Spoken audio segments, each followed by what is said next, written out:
राहुल गांधी जी जो कांग्रेस का नेतृत्व करते हैं की राजनीति भारत के लोकतंत्र को समझने के लिए जिस परिपक्वता की आवश्यकता होती है उस किस्म की समझ अभी भी उन्होंने विकसित की नहीं है। मुझे नहीं लगता किस परिप्रेक्ष्य में कहा है, लेकिन राहुल गांधी जी जो कांग्रेस का नेतृत्व करते हैं और एक उस वंश परंपरा से आते हैं, लेकिन भारत की राजनीति भारत के लोकतंत्र को समझने के लिए जिस परिपक्वता की आवश्यकता होती है उस किस्म की समझ अभी भी उन्होंने विकसित की नहीं है।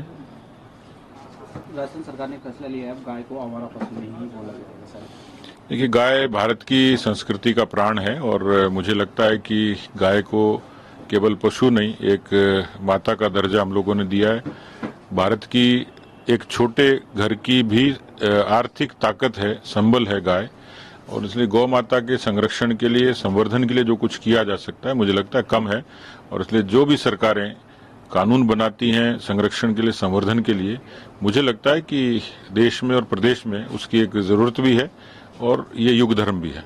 देखिए, झारखंड और महाराष्ट्र के बारे में भी वही मिथक है जो हरियाणा के बारे में था, लेकिन हरियाणा में भारतीय जनता पार्टी की नीतियों की जीत हुई, भारतीय जनता पार्टी के संगठन की विचार की जीत हुई। मुझे लगता है कि केंद्र की सरकार की डबल इंजन की भावना को महाराष्ट्र और झारखंड की जनता भी समझती है।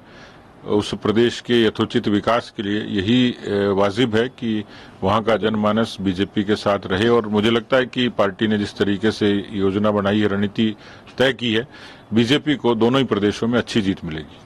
राजस्थान में 7 सीटों का उपचुनाव है सर। कांग्रेस के पास 6 सीट थी, बीजेपी के पास 1 सीट थी। किस तरीके से मान रहे हैं 7 सीटों का? देखिए, हरियाणा के चुनाव के बाद जैसे मैंने कहा, झारखंड, मध्य प्रदेश, झारखंड और महाराष्ट्र तो है ही, लेकिन उपचुनाव पर भी एक इसका व्यापक असर रहेगा, कार्यकर्ताओं के मनोबल के लिहाज से भी और जनता और समर्थक शुभचिंतकों के बीच में भी। तो इन उपचुनाव में भारतीय जनता पार्टी को अच्छी बढ़त मिलेगी, ऐसा मेरा मानना है।